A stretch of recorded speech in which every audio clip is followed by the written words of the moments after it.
Ipinagdiwang din po ng mga Filipino-Canadian ang Canada Day sa iba't ibang panig ng bansa. Malaki po ang kanilang pasasalamat sa bansang kanila nang tinawag na home away from home. Narito ang report ni Teresa Redula. Sa pinakamalaking syudad ng Canada, ipinagdiwang ng maraming Canadians ang Canada Day. Suot ang pula, puti at buong pusong pagwagayway ng watawat ng bansa. Happy Canada Day! Maging sa Little Manila sa Toronto, ilang selebrasyon din ng Canada Day ang isinagawa ng mga Pilipino. Canada Day is a happy day. People go out, enjoy company of friends, eat good food. Naghanda lang kami ng pancit, kanin, and just spreads and drinks. Do some barbecue, some fruits and salad. Para sa ilang kababayan, mas makabuluhan ang araw na ito lalo't selebrasyon din ito ng bagong kabanata sa buhay Canada. Ito yung unang Canada Day na Canadian ako kasi I just got the citizenship.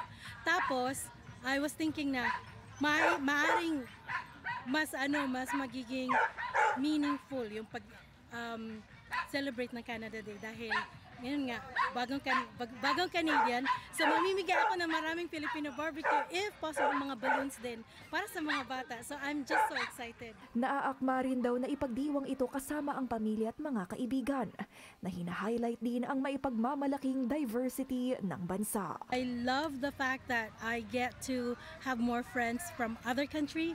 And so for me, celebrating Canada Day is really like getting deeper into the diversity of our community. We love being with our other, our community and different race, of course, and love doing everything with games. And actually, we have games mamaya para meron din kami mga gifts na ibibigay sa mga tao. Ayon sa survey ng Angus Reid Institute, kung saan higit 1,600 ang tumugon, 72% ang nagsabing hatid ng Canada ang magandang kalidad ng buhay.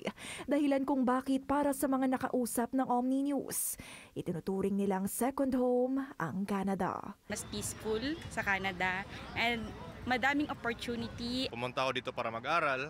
Maganda yung Canada actually, lalo na sa mga dayuhan. So, maganda yung sistema dito sa pag-aaral. Tapos may progress naman talaga sa pag nagtatrabaho na. Canada is too much opportunity, especially me as a senior. We enjoy especially the medication. Second home is Canada, of course.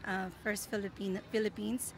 And I love being Canadian. I love being in Canada. Canada made us who we are right now. Mensahe ng mga kababayan. Happy Canada Day, everyone! Happy Canada Day! Happy Canada Day, everyone! Big Happy Canada Day to all Canadian Filipino citizens. We're happy. Filipinos are happy, especially Canada Day. Happy Canada Day to all Canadian and immigrants. Happy Canada Day! Teresa Redula, Omni News, Toronto.